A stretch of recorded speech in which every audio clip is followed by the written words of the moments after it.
Hello students, welcome to the class again. So कल हमने question answer करे थे, क्वेश्चंस देखे थे बहुत सारे।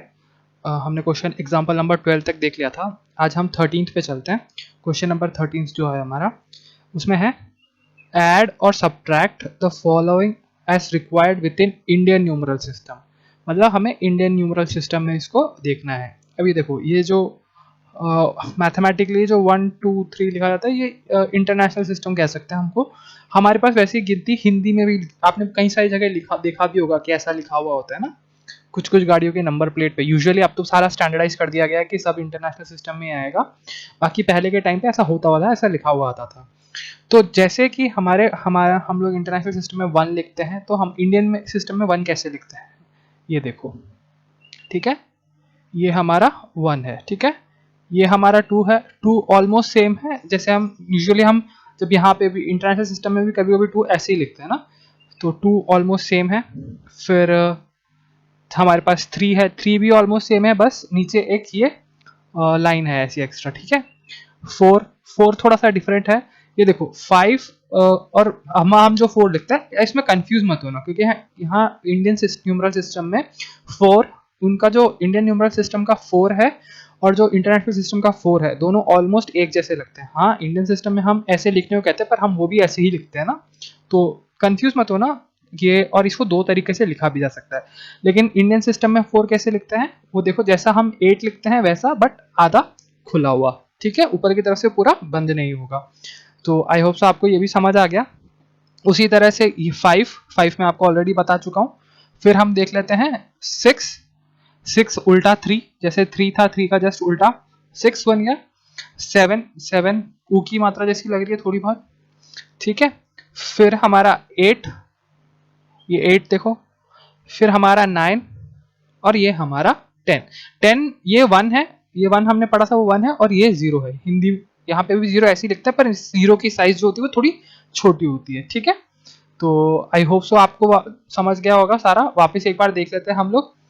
ये देखो 1, यहाँ पे ये 2, ये 3, ये 4, ये 5। 5 दो तरीके से लिख सकते हैं, एक ऐसे लिख सकते हैं और एक ऐसे लिख सकते हैं। ये 6, ये 7, ये 8, ये 9 और ये 10। तो बच्चों, ये हमारा, अब मैं आपको ना 2 मिनट का टाइम देता हूँ। आप इस चीज को अपने क्लास वर्क कॉपी में उतारो। अभी आप सब वीडियो पॉज कर लो, इसको उतारो, और ये जो सारे क्वेश्चंस हैं, ये ये सारे आपको होमवर्क में करना है। ठीक है, आई होप सो आपको समझ आ गया होगा। जैसे कि ये क्या लिखा हुआ है, ये लिखा हुआ है 857, मतलब 857 है ना, ये 857। देखो, ये देखो, ये हमारा 8 है, ये हमारा 5 है, और ये हमारा ऊ की मात्रा से ये हमारा 7 है। तो ये क्या बन गया, 857 माइनस 324। 857 माइनस 324। तो ये माइनस कर, ये प्लस करना है। ठीक है, तो मैं आपको होमवर्क दे रहा हूँ। ये पूरा होमवर्क है आपका। ठीक है, आपको आज के आज ही ये पूरा देख, पहले तो ये लिखना कॉपी में, ऊपर एक ये पूरा बना लेना ऐसा का ऐसा। ये मत लिखना, ठीक है, और ये भी मत लिखना, पर बाकी सब लिखना। ठीक है, ये पूरा लिखना, ये तीनों, ये बॉक्स और ये बॉक्स बना लेना। और ये उसके बाद में उसके नीचे ये क्वेश्चन ये सॉल्व करना, और उसके नीचे ये भी सॉल्व करना। ठीक है, ये आपका होमवर्क है, मैं चाहता हूं आप सब लोग करो उसको, ये वाला। ठीक है, ये क्वेश्चन नंबर 10, और ये आज के आज सबके हो जाना चाहिए। ठीक है, कोई ज्यादा डाउट नहीं है इसमें से। जो आप भूल जाओ उसको, देखो जितनी ज्यादा आप प्रैक्टिस करोगे उतना जल्दी आपको ये याद होगा। ठीक है, कुछ नहीं है, नॉर्मल एडिशन जैसे ही है, इसमें और कुछ समझाने की बातें हैं, उसमें सिर्फ आपको यही समझाना है ना। बाकी तो सेम चीज है, जो एडिशन में है वैसे ही वैसा है, या सब्ट्रैक्शन में है वैसा का वैसा है। तो बस आपको समझने की चीज क्या है, ये कि हम कैसे 1 2 3 4 5 6 7 8 9 10 लिखते हैं। ठीक है बच्चों, तो चलो अब हम आगे चलते हैं हमारा क्लास में। अगला टॉपिक जो है हमारा, वो है use of carrying in addition और सब्ट्रैक्शन।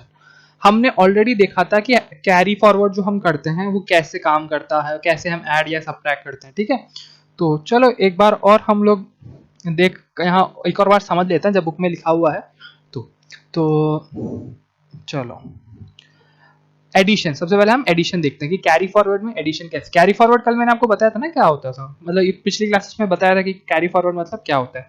तो सबसे पहले एडिशन देखते हैं। ठीक है, Math teacher asked the student to solve the following problem. She also announced that one who gets the correct answer will get a gift. मतलब वो टीचर कहती है कि क्वेश्चन सॉल्व करो और जिसने सही किया उसको क्वेश्चन. अब हम देखते हैं कि क्वेश्चन क्या है. The students were eagerly waiting for the question. So students question का वेट कर रहे हैं. The teacher said that I bought a cot for 24,500, a bureau for 7,800 and a table for 4,500. अभी सबसे पहले कॉट क्या होता है. कॉट मतलब होता है खाट. खाट मत बेड, जिसको हम बेड बोलते हैं ना. एक्चुअल में कॉट मतलब जो खाट होता है उसको कॉट कहते हैं. उस पर जो हम डालते हैं उसको हम गद्दे को हम मैट्रेस बोलते हैं या फिर बेड बोलते हैं. बेड इस यूजुअली, जैसे इस बात में कभी कंफ्यूज मत हो ना, ऐसा जनरली कॉट का मतलब होता है जो हमारा बेड होता, मतलब खाट जो होता है ना वो हमारा कॉट होता है. जो हम हिंदी में खाट बोलते हैं वो होता है कॉट. उस पे जो हम गद्दा डालते हैं उसे हम बोलते हैं मैट्रेस या फिर बेड. मैट्रेस या बेड हम उस गद्दे को कहते हैं. ठीक है, जो गद्दा होता है ना उसको हम मैट्रेस या बेड कहते हैं. ठीक है, और कॉट कहते हैं खाट खाट को. बेड को यूजुअली जिसपे मैट्रेस लगा हुआ होता है, जैसे जो कॉट जिसपे मैट्रेस लगा हुआ होता है उसको हम बेड कह देते हैं. ठीक है, कंबाइनली इन दोनों को कंबाइनली जो लगा हुआ होता है उसको हम बेड कह देते हैं कि वो बेड पे सोया हुआ था या वो बेड पे बैठा हुआ था. तो बाकी खाट को हम कहते हैं कॉट, और मैट्रेस मैट्रेस जो गद्दा होता है उसको हम कहते हैं मैट्रेस. तो वो कह रही है उसने एक कॉट खरीदा. कॉट मतलब जो खाट था वो. ब्यूरो इस टाइप ऑफ लाइक कबर्ड जैसा होता है ना, ये जो फर्नीचर्स के टाइम पे एक अलग सा वो दिखता है, उसको हम वो कहते हैं. वो कहते हैं 7,800 का. और एक टेबल 4,500 का. What is the total cost of the things I have bought. तो वो पूछ रही है कि टोटल कितने रुपए हुए. अब कल मैंने आपको समझाया था कि किसी भी चीज का टोटल कैसे निकालते हैं हम, ऐड करके. ठीक है, तो लेट्स स्टार्ट एडिशन करना. तो सबसे पहले उसने क्या खरीदा, इसका सॉल्यूशन क्या होगा. कॉट कॉट कितना है 24,500 का. ठीक है, फिर यूरो इज 7,800 का. ठीक है, फिर टेबल इज 4,500. ठीक है, ब्यूरो या कैबिनेट कुछ भी बोल सकते हो आप, इसको कैबिनेट भी बोलते हैं. अब इसको ऐड करना है. बहुत सिंपल सा क्वेश्चन है, लेकिन यहाँ कुछ और भी है. ठीक है, आगे क्या लिखा है. All students tried to solve the sum. She saw Kumkum and Puneet, two students, completed the sum ahead of other. She called them to show their notebooks. Shockingly, they got two different answers. Check the method of the following and tell whose answer is correct. तो अभी 2 minute सब रोक लो सारा काम और एक बार सब लोग इस क्वेश्चन को सॉल्व करो, इसको ऐड करो. 24,500, 7,800 और 4,500 सारे बच्चे चलो अभी करो. तो हमें भी पता चल जाएगा कि कौन सही है और कौन गलत है. ठीक है, तो अगर मैं यहाँ पे लिखूँ इसको अच्छे से, तो ये देखो 24,500 प्लस 7,800 प्लस 4,500. वहाँ वो दो बच्चे आंसर लेके आओ, यहाँ पे आप लोग आंसर लेके आओ. तो अब सबसे पहले हम करके देखते हैं कि हम सही कर रहे हैं नहीं कर रहे हैं.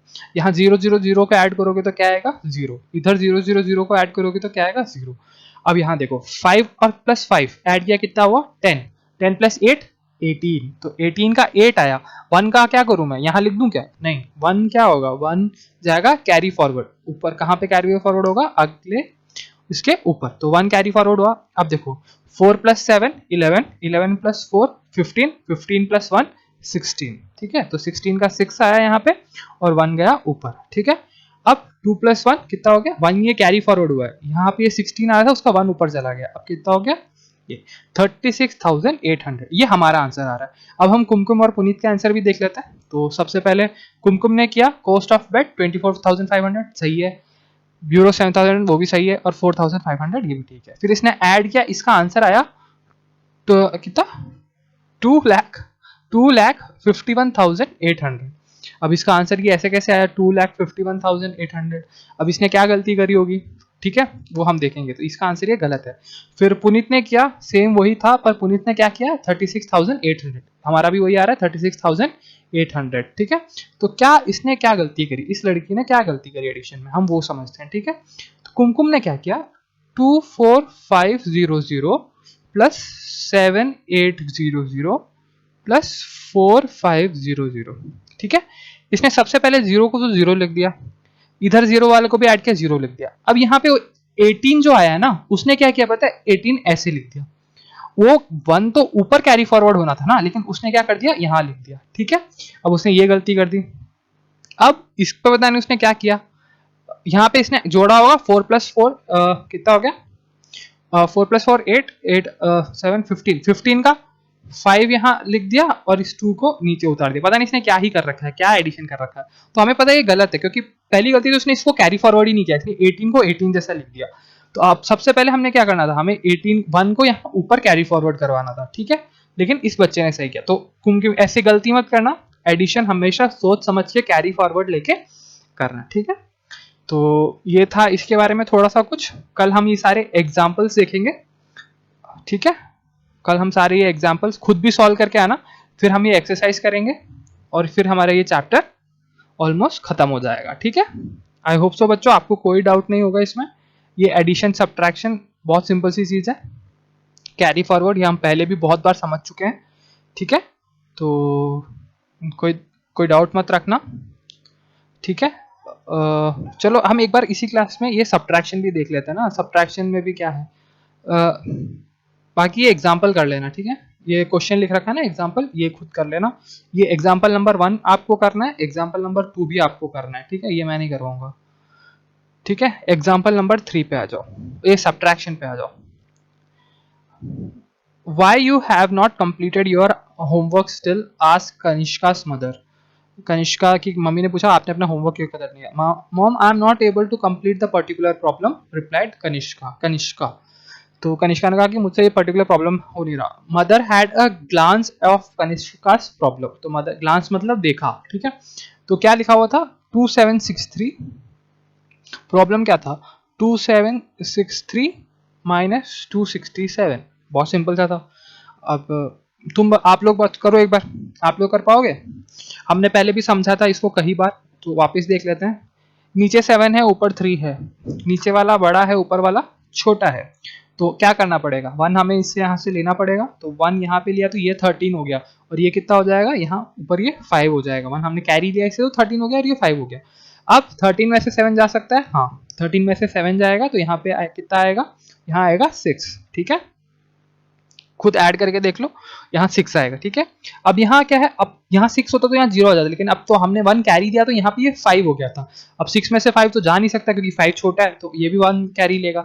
तो अब 15 में से 6 जाएगा तो यहाँ 9 आ जाएगा। यहाँ हमने 1 इसको कैरी दिया था, तो ये क्या बन गया होगा, 7 की जगह, ये 7 की जगह बन गया होगा 6।